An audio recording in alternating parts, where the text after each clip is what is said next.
Where do we start, dude? I guess chronologically, just to keep our Yeah. right?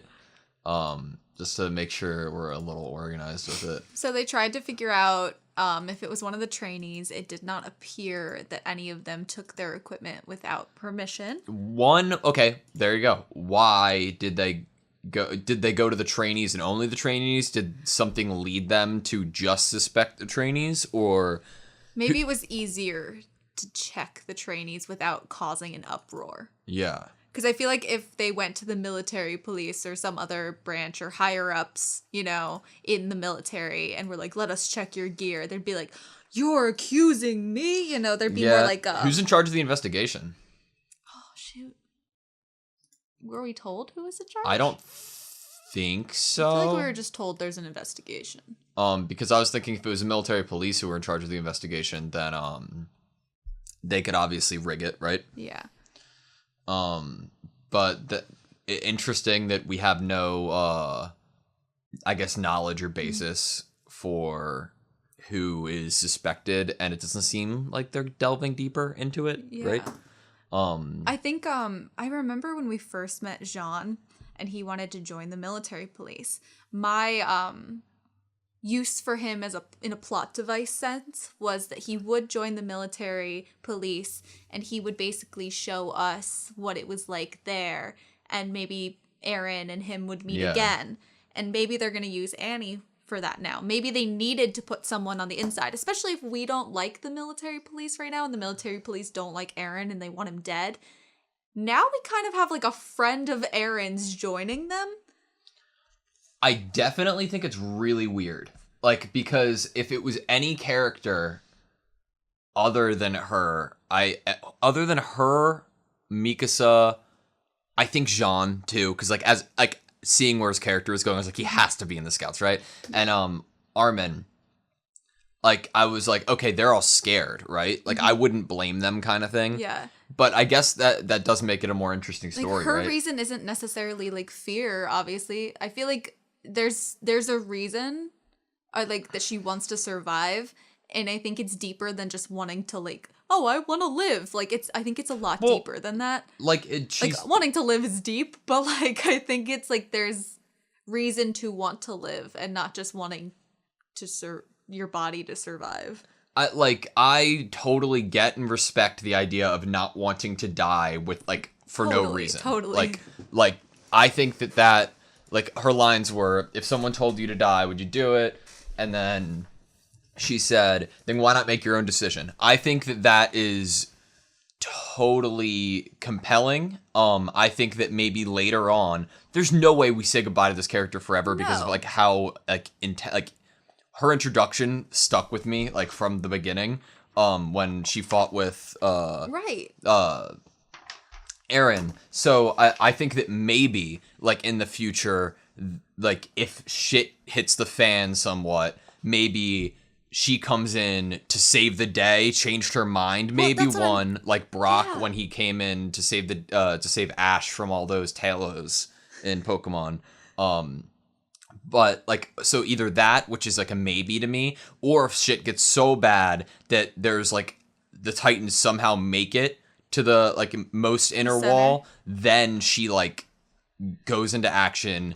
And then she realizes that there is a reason to become a scout, or there is a reason to do different. So I was wondering, so I think what she said in this conversation is really more just announcing something she's already shown signs of. If someone told you to die, would you do it? Remember when they were about to start fighting against the Titans? Mm-hmm. And she asked the leader kind of if they could make their own judgments if things went wrong. So I'm she's been looking out for herself since the beginning. It's obvious that she's looking out for herself, and she's going to make whatever decision is right for her and her goals. Yeah. And whatever that is, whether it's just surviving or she has other goals. And maybe the military police is the more the branch where she could make her own decisions and not have to put her life on the line. I don't know. Maybe it's stricter and she'll have issue with, they're going to tell her to do something and it's not going to fit in with her ideals, her goals, her plans. Mm-hmm. I keep seeing these parallels, like, that the most skilled, or, like, the people, like, I don't know, who have a lot are the ones who are protected the most. Like, and Annie, like, seemingly was fucking nice with it, and I guess she's never gonna really use that unless we get to a point, like I had suggested earlier, that she feels motivated to. I don't know. I think it'll probably be like a long burn, right? Like a long payoff. Yeah. I think we'll have time in this show to get to know the other branches a lot more. Obviously, we're just now starting to learn about the Scouts and the Survey Corps and stuff, but I feel like they gave us a character we know well in the garrison with Hans, you know. We have, like, relationship with him. He's kind of almost like an uncle now to the main three. And now we have a person, like an in to the military police that we trust, that we know knows the main characters. And I feel like that'll open that world up to us as well. I agree. Of understanding what their job is, what orders they're given, their ideals. I mean, like, fingers crossed, if any situation comes up where we need to be in front of the court again, we potentially have somebody on the military side who would be in our favor. We had the, like, sales pitch to join the Scouts. Yeah, that was Question interesting. for you. Do you think it's an order of sales pitches? Like, Scouts, like, military, like, or garrison? Or do you think it's like, oh, the only one who needs to give a sales pitch is Scouts. If you don't, then you can just decide whatever the fuck you want to do. Basically. Yeah, okay. I feel like it was that the only people that needed to try to persuade was the Scouts. They were the only participants in this talent show for votes. Yeah. Like I think the other if people were sold on one of the other two, they were sold. You know, they weren't going to join the Scouts, but, you know, maybe they'll pick the other two because they're obviously safer. Well, the garrison wasn't, like, super safe because the walls got broken and Titans came in. Okay, is this translation? If we can reach, I thought of this in the moment and thought I read it wrong. If we can reach that basement, we will find a clue that will end the century of Titan rule. He's like, are you trying to sell these people on it? Because that's a straight up lie, right? I mean, I guess it's just trusting somebody else's word. I can't see him as a character that lies. I see him a character of having knowledge and selectively choosing when to, like, blow people's minds and when to not tell them something as a distraction, as, like, a device. So a part of me feels like he has an inkling of what's in the basement. Or he really trusts that there's something in the basement. What did Aaron's dad say to him about the basement? Like, what was to the basement. Go there. Did he say in, like, clear words, this is the, like, this will... I think he said he'll understand. Yeah, Their memories will help you. So wait, were you suggesting that Erwin had knowledge?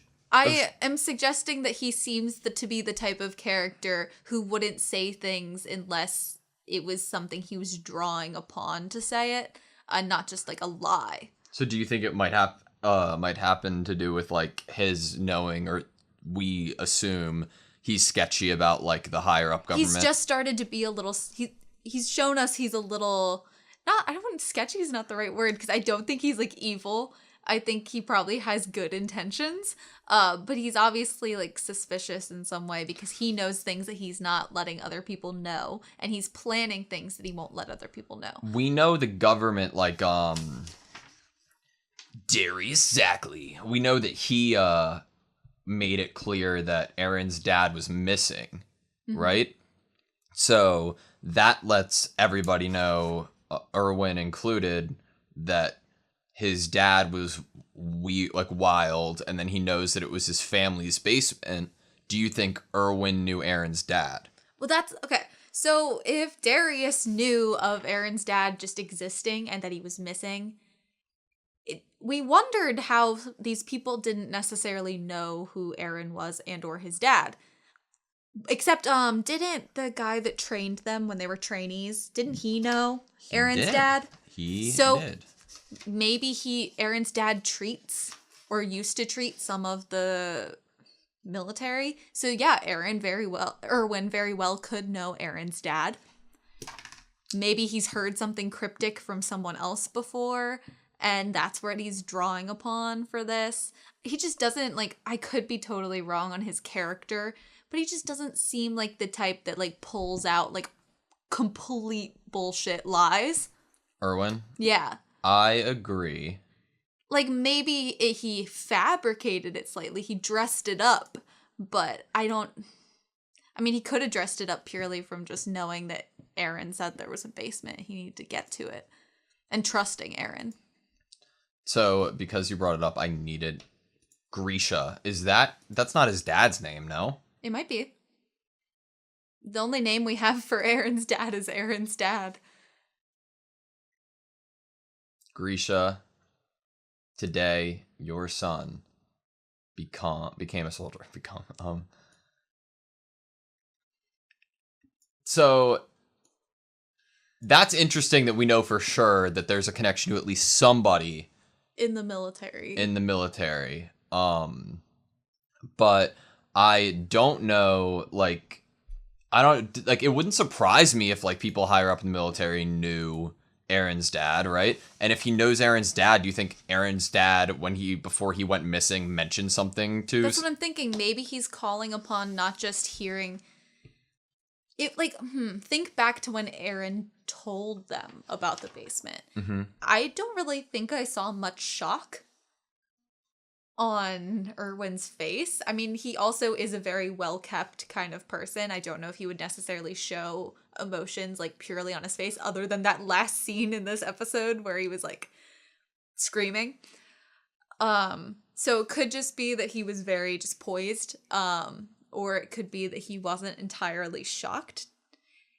He wanted this for Aaron before even meeting Aaron. Do they still have the key? Erwin and Levi? I think so. Okay. I think they have the key. I think that could, like, lend itself to the idea that that Erwin might know more about the situation. I don't know. It's definitely, like... Well, the key was given to him by... So think of the key. If Erwin has met Aaron's dad before, Aaron's dad kept that key on his person, right? He might have seen the key before. That's a really good point. If Aaron's dad had it on his person all the time and he was meeting these people, maybe he had it around his neck. Maybe it was always, like, hanging out of his pocket. I don't know how he used to...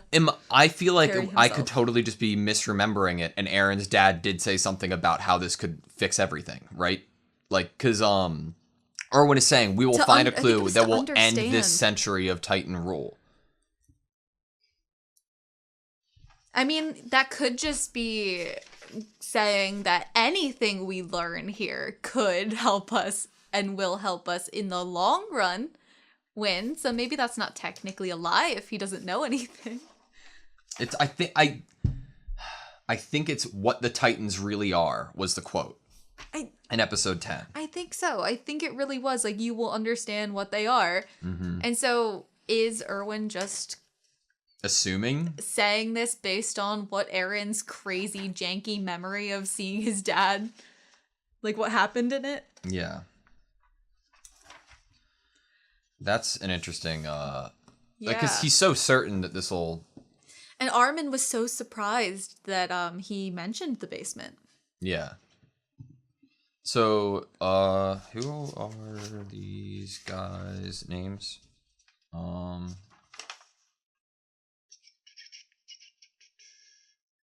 Rainer Braun? Which one's he? Rainer's the blonde one. He was the one who I said seemed like a good brother or something, right? A good brother? Yeah, like a big brother. Well, both of these were the ones that tried to help Aaron figure out the ODM gear. And then I don't know do you have the other guy's name? No. Damn, I feel like such a letdown. What's the point in us writing down if we don't write down every single thing? We need to write down every second of the show. I know. Darn. I feel like you don't have it. I definitely don't have it. Because Thomas died. That was the name I have an that X next to his name. It's so sad. You mark, like, whether they've died or not in your notebook? Okay, after 3 weeks of training, ceremony is held. We know that. However, only the top 10 can enter the military police, so the choice is limited to the... okay. Yeah, no duh. So the choice is limited to the Survey Corps, the garrison. So the only person who joined the military police this time over was Annie? Or maybe they changed the top 10 because so many people in the top 10 joined the Survey Corps. That wouldn't make much sense to me. It doesn't make much sense to me because also none of them are dying. So it's not like they need more people. But I know, again, it's back to that theme or like the idea that the most powerful people seemingly are the ones trying kept safe. Yeah. I get it from like if you were playing a board game or something, that would be your strategy, right? If you needed to get these integral, really strong people that would really play a part in the winning of this battle overall, you'd try to get them to the location. You would obviously bolster your forces around them. Like, even though that sucks when you think about it as real people instead of like little pieces on a board game. Man. I loved the blue light in this episode. It was really good. We were just talking through a scene that obviously had an example of it, which was during the Erwin talking about the Survey Corps. And all of the people walking by are like friends, our core group of friends. And then we had it again later on. 60% in 4 years clearing path for army. Like that's how many people they lost, the scouts. And didn't they say they've lost that whole path now? Yeah, because they have to go a different route. But like, so was their goal all along to try to retake it? I think so. Okay. I think even Erwin like said that. Okay, that's just a lot to ask for just humans. I think I'm pretty sure he said that during his speech. The 57th tour, I guess you'd say, right? Shallot, best character in anime. Loves to eat hair. Watch out. You'll get a bald spot. I said something like, what is the reason they're doing what they're doing with Marco? Because I think it can totally be the reason of this is a grim fucking world. Anything is unpredictable. Not one person and not one person's life is so special that it even needs to be captured on screen. Like, that's just what to expect in this world. Or there's a reason we didn't see him die. Right? I think it's leans more, like my opinion, I guess, is that it leans more towards the first one. I think it does a lot to our characters that none of them got to see what happened to him. None of them know. Yeah. None of them were there to comfort him in his last breaths. None of them were there to help him. None of them know how it happened. They don't know if they could have helped. Like, what if it was a scenario where he was alone and if one more person, one of them was there, they could have killed the Titan before it killed him or whatever happened to him. Like, the only reason I even suggested the something else is because literally spelling out he died without anyone knowing or anyone seeing. And, like, that, I agree with you. I am going to say, like, it's probably the thematic reason and to get that message over. I mean, Jean uses it to Eren as, like, you don't have memory. Yeah. Are we going to be that for you? That you're not going to know that we died, basically. Yeah. And that we're all just going to die around you and you're not going to be able to save us. We'll die just like Marco. Mm-hmm. Yeah. Without Eren ever realizing it. You're right. It seems more like painting the picture of the gruesome situation. No, you're right. But also... I like from I've watched other shows before kind of way and like storytelling perspective. I thought maybe, and I think maybe I won it a little bit because I've really honestly loved Marco. I mean, what he said to Jean about Jean's that's what I was about to say. The flashback like legit nearly had me in tears because even though we didn't get too much of a character, his impact is still like around. He's to me, like, obviously Eren stirred things in Jean, but I think Marco is what sold it for Jean. I think even with like obviously Marco's death was like the push over the edge. But what Marco said to Jean was really what got Jean even thinking that he had a role that he could play that was... You are very right. To really be a part of this and not just kind of hide. I love Jean. He like when such a good, well-written character. When I was like, ugh, when we met him, you know? When he was talking to Aaron and he was like questioning him, I was like, yeah, hell yeah. Like, this is what needs to be done. They need to know every fact that they have so they can operate to the best of their abilities, so they can believe in what he has and what he has to offer. Like, it made the most sense. And I, not for once, was like, why are you asking him that? I mean, like, I almost think about it in the same way. Like, Erwin gave all the stats of how many people were probably going to die. It's like the same thing. Go into it knowing more, and you might have a more successful outcome because people know what they're getting into. At least to some extent. Obviously, there's things that you can't even begin to imagine. But for the most part, you have resigned yourself to knowing what your fate could be. And I think that it's a good parallel between, like, Jean wanting that and Erwin trying to give a little bit of that to everyone before they decided. Yeah. Knowing that it's gonna suck. Like, right there, like, obviously, Erwin saying, yeah, most of you are gonna die. That sucks. It's a sucky situation. This is a sucky thing. And then Jean's conversation was also a sucky thing. It was, Aaron won't even realize we're gone. Do we even know if he can control this? Is this worth dying for? There's also sucky situations. I did not get 1 ounce of feeling that he was saying that to, 1, be a dick. Right. Or 2, to try to make people second guess themselves. I don't think he was trying to, like, put seeds of doubt there. I think he was, I feel like that conversation was for Aaron. I think he was trying to tell Aaron that, like, all of them, like, they need to have communication. They're all there, and they're all real people who don't want to die, and they're counting on him. Like, he's that friend in the room who's like, there's a fucking elephant in the room. Somebody's got to talk about it, or there's going to be this weird energy. Like, we got to just get it out in the open, figure out what we're going to do. And I love that. When we are learning about, like, a little bit about the formations, we learned that, like, what are we called? The Levi squad, the special squad, the special operations squad, are like even the Levi are squad. are even better protected than the supply carts. That's the line. Crazy. Does that mean we're not even gonna see Aaron as a Titan?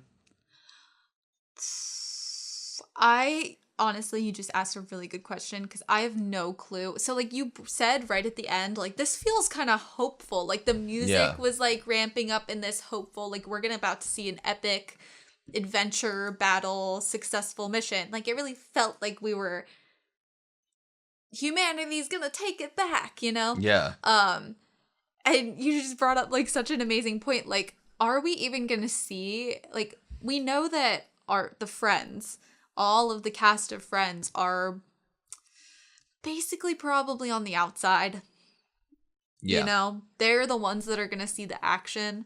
Are we going to follow them for a little bit? That could be compelling. I mean, that's how this episode kind of set us up for, right? If they're not going to see any action, it's not going to be very interesting to watch Aaron just kind of, like, ride a horse for 5 episodes, since they like to do, like, episodes 2 things. In 5 parts, 8 parts. It makes sense that he wouldn't be on the front line, since this is kind of like a trial, right? It's like a short go out. It's a short expedition. They're going out quick and coming back. Also, I don't think they would want to use his power unless, like, absolutely freaking necessary. Number 2, is Aaron gonna, if he knows that his friends are in danger... Oh, no. Is he going to fucking... Levi even made a point to be like, you always have to stay 2 horses' lengths behind me or something. We just saw Jean... like, say, all like, our friends. No, what did he say to Aaron? Like, that like, he's counting on him? Yeah, like, that he's counting on him. So it's like, like, that look in the eyes, if he saw, like, Jean about to get wrecked, or, like, even, like, a Titan was going for them, and, well, like... we know if he saw any of his friends in that situation, maybe even any person. I don't even know if it's, like, specific to friend.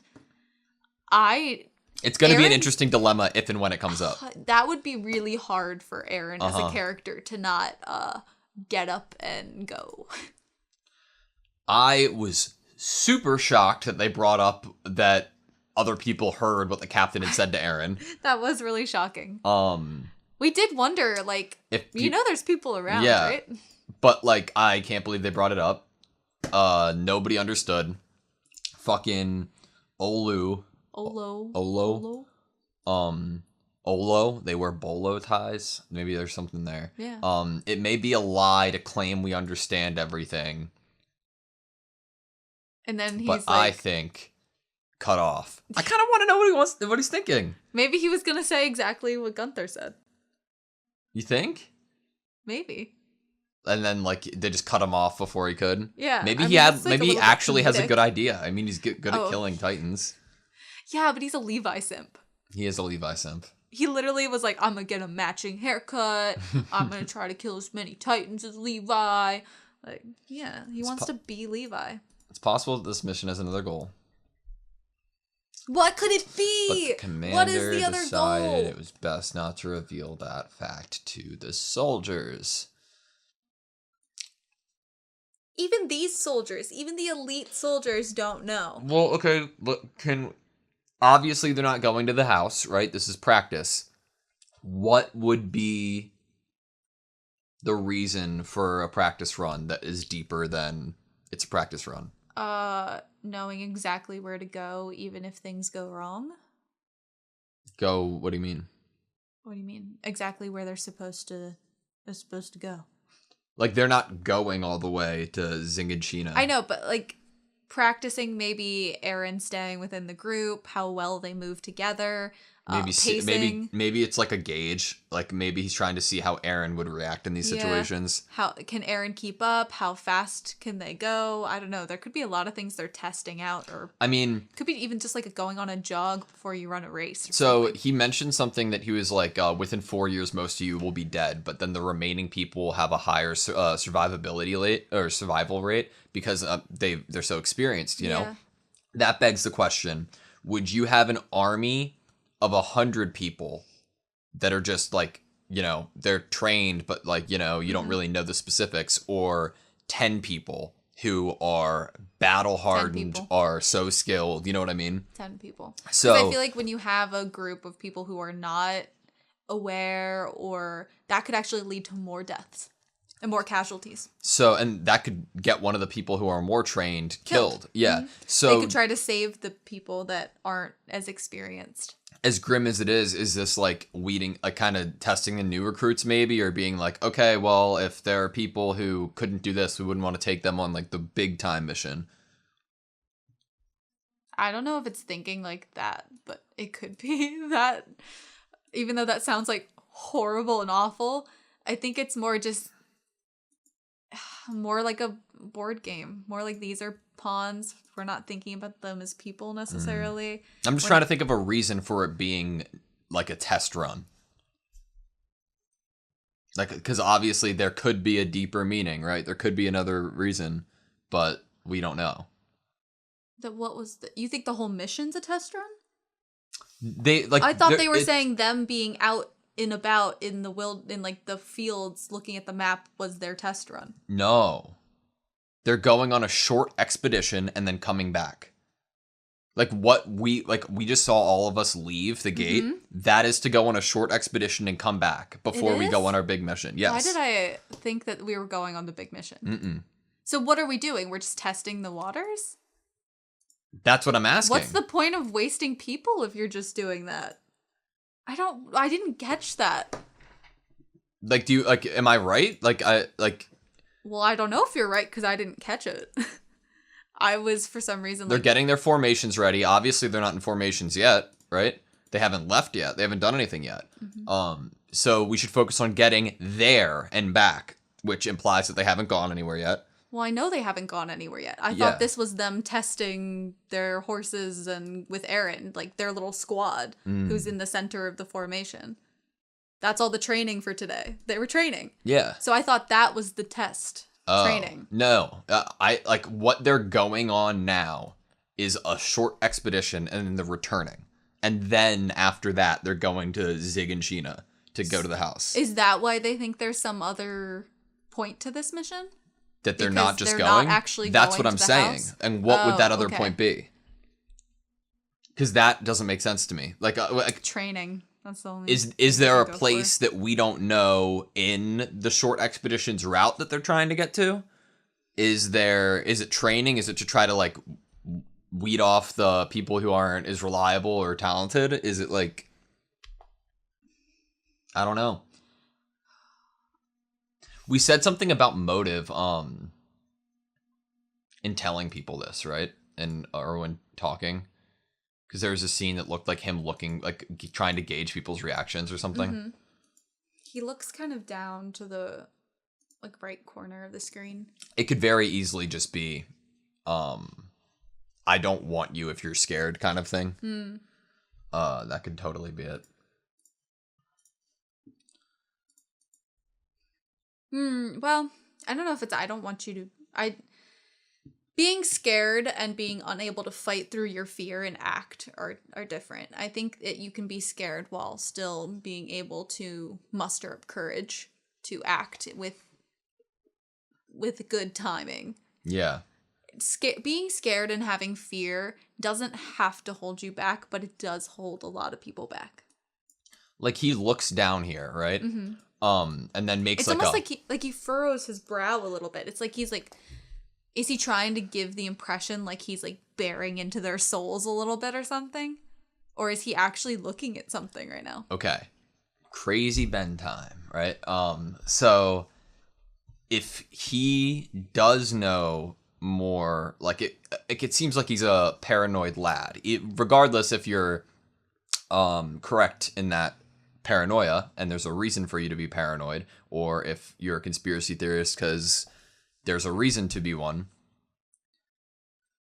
Does he think, if he has knowledge of the basement, right? If he has, or obviously has some knowledge now, like he was told it, but if he's skeptical of the government and doesn't really trust a whole lot of people, and maybe that's why, like we said, maybe he got Levi from the underground, could he be thinking that there are people in the crowd right here who already could have known that information? Maybe Moles, that there are plants, like moles from the military? They were thinking someone in the trainees might have been the one that killed the Sonny and That's Bean. what I'm getting at. It could also be that he thinks that someone's definitely going to try to murder Aaron too.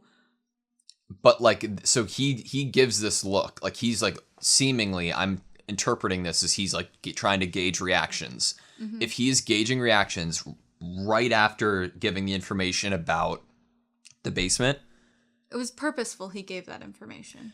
It could be that. Maybe like he purposefully said that the damn it. Maybe he purposefully said that this would lead to their victory because it wasn't exactly true, and the person in the crowd maybe had different information and was like, I don't know. I take this as him trying to gauge a reaction. He could be lying. He could be showing all his cards because sometimes that gives someone an upper hand. Mm-hmm. I thought that was interesting. That's interesting. Mikas is pissed at Levi, and then we saw Levi who was like, you know what I mean? Mikas is pissed at anyone who says anything to Aaron that she does not like. That short guy. Sheesh. You don't mean Captain Levi, do you? And then he's just over there like with his horse. He's like, oh man. God, I love Jean. I do think it's interesting that Aaron was... part of me was surprised that he was allowed to go say hi to his friends, which is weird. Yeah. Well, why? Why was I surprised? Yeah. Like, why wouldn't it make sense? Part of me thought that, like, part of his training as a dog by Levi, he would be on a strict leash. And he would have had to ask Levi's permission or something if he could go say hi to them. Or maybe, like, too much fraternizing, you know? Yeah. I like that he asked. I wouldn't have fucking asked. I should have asked. I mean, but he knows... It seems like he really knows his kind of place right now and his position in the world.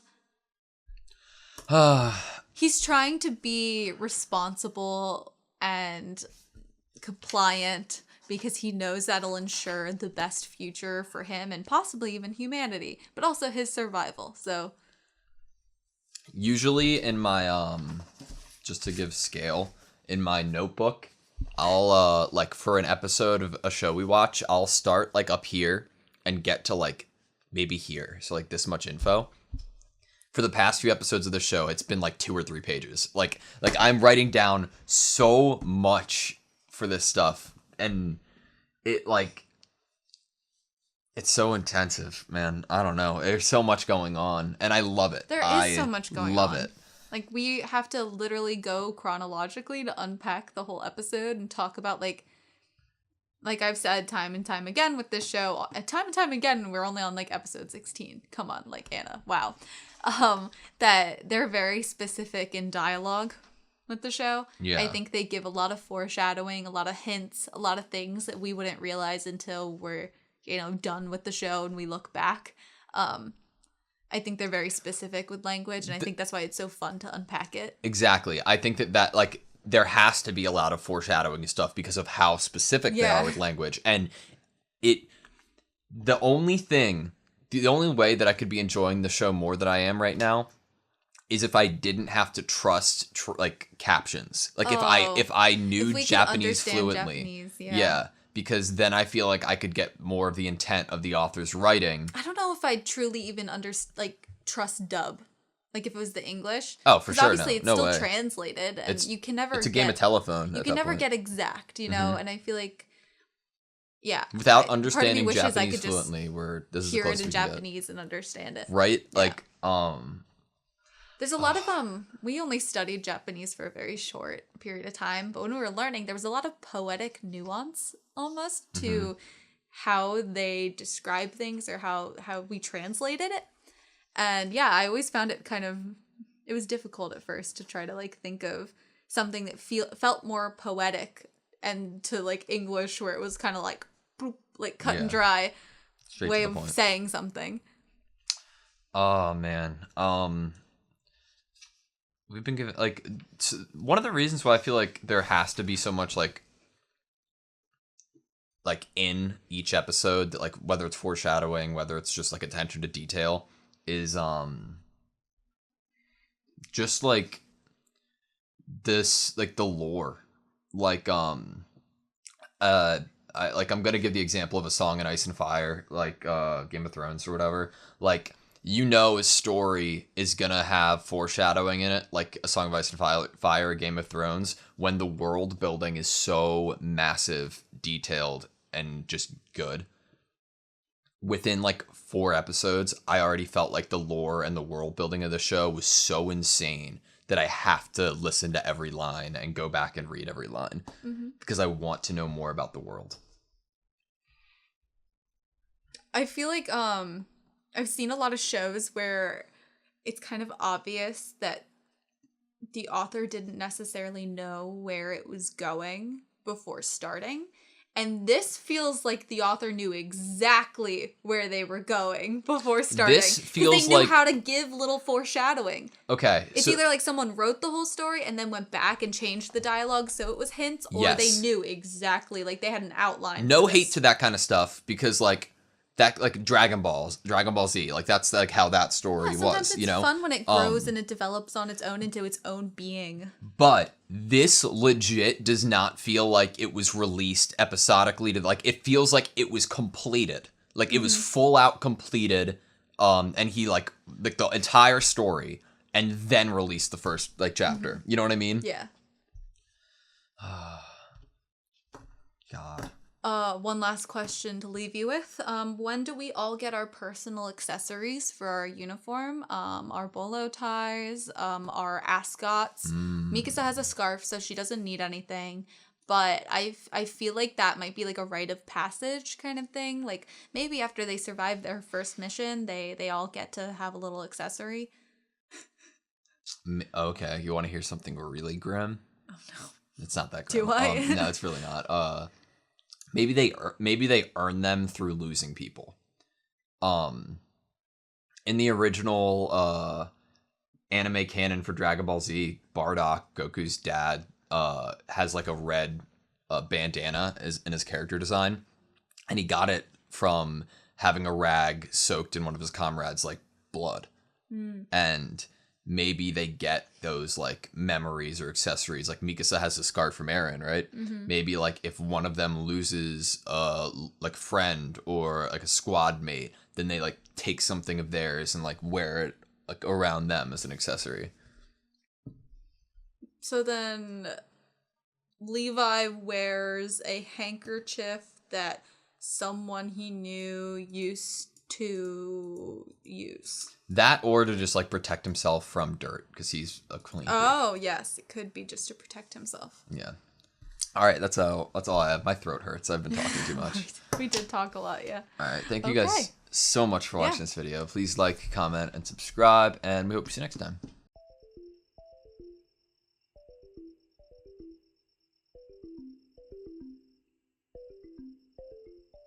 Could he be thinking that there are people in the crowd right here who already could have known that information?